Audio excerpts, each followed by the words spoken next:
a special briefing, briefing for Japan for the next. It's just my best take a shot at a briefing for Japan for the next 10 days or so. So we're gonna start looking at the satellite imagery here, and what we notice, the first thing we notice is this big area of this big bubble of dry air. There's very little. I mean, we have very little, pretty much no cloud cover at all through huge portions of China, the entire Korean Peninsula, and most of Japan. You have areas of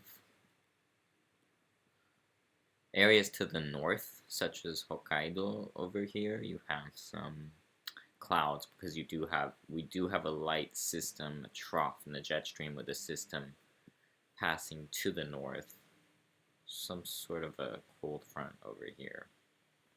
So, but that is expected to push offshore. We're going to go ahead and look at computer model guidance now. This is the projection for about a little over 1 hour from now. It is current, so this will be for 3 a.m. Tokyo time on March 22nd. And we see this area over here. This is what I was showing on the satellite. This dry area here, because you see there's no weather system in here. So when you're looking at this kind of map, which is pressure heights and pressure heights anomaly is at 18,000 feet, what you're looking for is the troughs, because those are where the storm systems are. So let's find the troughs. See, there's one here that's kind of clipping northern Japan. That's bringing the little system to Hokkaido that I was talking about. So there's the upper low.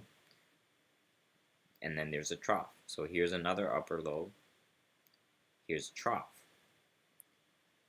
Here's another trough right here. And here's another one. So these troughs indicate where the storm systems are, and it is the leading edge of these troughs, which are along the jet stream that moves from west to east. So the wind is always doing something like this, even though it's going up and down with the waves, the ridges and troughs. The leading edge of the trough is where you get the most lift combining with moisture ahead of the system. You have subtropical moisture that gets pulled in because of the counterclockwise wind flow around this thing. And that's where you get the most rain. It's the leading edge of the trough. So here, there's one, like, over Hokkaido. There's another one in the middle of the Pacific. Here's another one approaching the Pacific Northwest in this time frame. And there's another one that's digging into the central United States, into the plains. So, and you can see there's ridging over areas such as a huge swath of the eastern Pacific here, including California. The Bay Area is mostly dry today. We have some passing high clouds, likely coming from off of this little trough from the Pacific Northwest. But anyways, that's just to explain ridges and troughs. So you have like you have an upper low here with the trough. You have upper ridges. Upper highs that are associated with the ridges. And this is a ridge over here. This is a huge ridge over here. The high is somewhere in here. So anyways, that's just an explanation of ridges and troughs, and that's to explain that, like, a little bit about how to analyze this map, and that's just explaining what's going on now with that system clipping northern Hokkaido. Anyways, now we move on and put the projection into motion, and you see the system as it clips northern Japan. It begins to exit. Now we're going through the 23rd, the 24th. You see another weak little impulse here that will probably bring some rain. And then you see on the 26th, like another little impulse to the north. And then as we go into the 27th, you actually have quite a bit of ridging develop. So this is going to mean quite a bit of warming and drying. I'm just putting the previous run because it's goes out a little further. But, you know, pretty good agreement in both of these runs that we're going to have some drying here and warming as a result of that briefly around the 27th. And then look at what happens. A major trough comes in and just dumps cold air. And this is actually trending not as intense as it was a few days ago, but still pretty notable. And that's going to bring a cold front, and it's going to bring cold air behind it. So let me just show you. This is more or less where the cold front will be. And there's the upper low up here, and there's the trough. So there's going to be plenty of cold air spilling down all the way from northern Russia past the Korean Peninsula into Japan. As we put this into motion, you'll see here that will occur as we go through the 28th, 29th into the 30th. And then we have, after that, we have a little bit of ridging again, but that's far out on a computer model projection, so take it with a grain of salt. A lot could still change, but there is starting to be pretty good agreement, even model to model, I believe, that about this system coming in somewhere on the 28th, roughly. Let me put a different model on. Let me actually put, I wanted to give you the Japanese model, but I don't know if it's available, so GFS model. See the ridge on the GFS, which is on the right, it's a little bit further to the west, so maybe the system would be a little more delayed, but it does make its way in. It's just maybe different timing. It might be a little bit later on the GFS, but both models are in pretty good agreement on this. So that's something to look out for. And now I'm going to put a different map here, the rain precipitation. So so Japan is up here in the upper left corner. Here we go. Here's that system on the 27th that I was talking about. It looks like the rain, as the projections are looking now, rain will begin in Tokyo around 9 p.m. on Thursday, which is coincidentally just a few hours after I'm expected to land.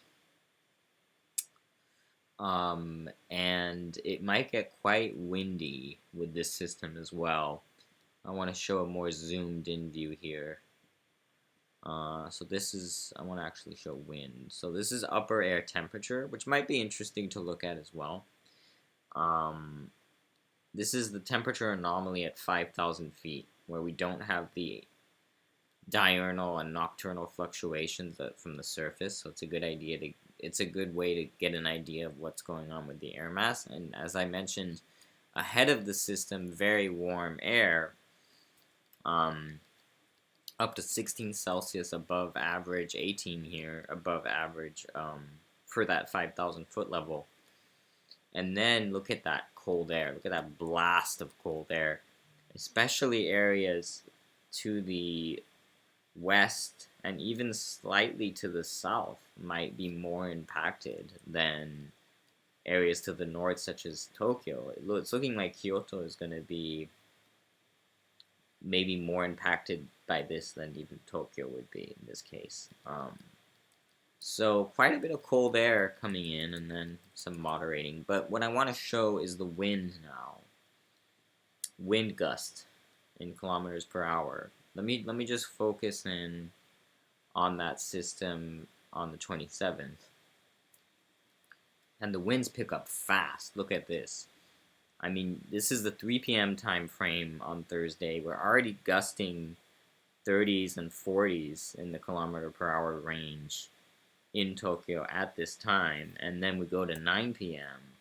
and we've got some gusts in the Tokyo area, for instance, up to 60 kilometers per hour. That's quite intense. Maximum off of the coast in some locations 106, but it's looking like mostly 50s and 60s in the Tokyo area. It looks like it's going to be a very windy evening. Um, and then this is 3 a.m., maybe even windier, and then it looks like 9 a.m., 3 p.m. Actually, not. Maybe it calms down a little bit, but Friday looks pretty breezy, to say the least, as well. If you look at sustained speed, let's see here. Wow, I mean, we have a 47 kilometer per hour sustain here in one region. Let me go back to the day prior. So this is 9 p.m. Thursday on Tokyo time, that is. You're looking at sustained winds of 44 kilometers per hour. I think that's at roughly where Tokyo is. And then it gets windier. This is the 3 a.m. hour on Friday, and then 9 a.m. I think 3 p.m. Then you see it starts to relax a little bit and maybe shift more from a south to a west direction. But I mean, yeah, pretty windy is what it's looking like so far. So, anyways, I'll be doing more updates as we get closer. Um, but that's what I have for now. Thank you for watching this. I hope you got something out of it. See you next time.